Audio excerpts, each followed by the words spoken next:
CC Moore at 4. What are you thinking of it so far? Very quiet. Yeah. Very quiet. Very quiet. Yeah. Well, I mean, early on we decided that if we got the opportunity to fish any swim on the island, we'd take it.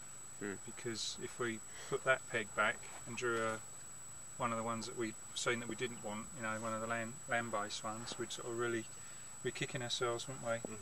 So this peg 4 came out first, CC Moore. I mean, we've been sponsored by CC Moore, so we thought, you know, maybe that's an omen. Grab it. Yeah. A lot of the pegs are quite close together here, though, aren't they? You finding that's maybe? Well, I mean, the French guys, I mean, that's considerably further away than our Greek neighbours, but we've got on really, really well with them, to the point where we've been sharing a marker with them. So can you just sort of talk us through what techniques you're using, how far out you're casting, what baits you're using, stuff like that? Well, I suppose we're fishing continental style, so we've varied basically, just to try and find fish. Yeah. So we started long, so we're boating out our rigs to close to 180, 190 yards. We have had boats in short where we can cast to them. Andy's basically been casting most of the week, boating out bigger leads, but you're still enjoying it though, yeah? Oh, it'd be a lot more enjoyable if we caught a fish. Just the odd one, you know, even small stuff, you know, I'd be quite happy just to catch, you know, singles at this point, you know, just to give us a bit of adrenaline to keep us going. Yeah, definitely. Especially if you've travelled all this way as well. Well, we'll see how it goes for the rest of the day. You've still got another day and night. So. Another day and night to go. We're still quietly confident that we could at least catch one fish, and that's all we want, really. So, if there's any improvements of the event, what would you have? Maybe less pegs, or?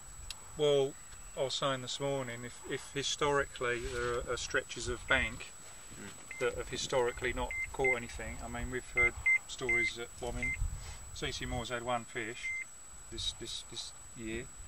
Previous years it's been, you know, similar numbers, isn't it? You know, like 2, 3, 4 fish. It's like, well, why even have that stretch pegged out in the competition when it's likely you're not going to catch any? Would you come back next year? If I could afford it, yeah. That's what it comes down to. I mean, just the logistics of coming here all that way and using stuff you're not familiar with, that's where we've struggled, you know. So I heard rumours that one of you sold pretty much everything to get here. Yeah, that was me, yeah. Well, I'm not working, I'm on a disability pension because I've got MS, so because I had sort of lack of income, I had to flog a few things to fund the trip and plane tickets and stuff like that, so a lot of my stuff went on eBay, and we did loads of like car boots, so yeah, sort of scratched and scraped around and managed to get here. So it's a bit disappointing that it's so quiet along this part of the island, you know. Yeah.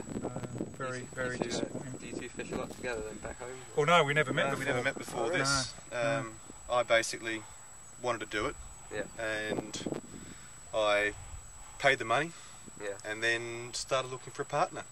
And so put some posts up on a few forums, carp fishing forums in Australia, and Big Andy here was the one that responded. So I said, right, yeah, well, I might be keen if we can do it. Yeah.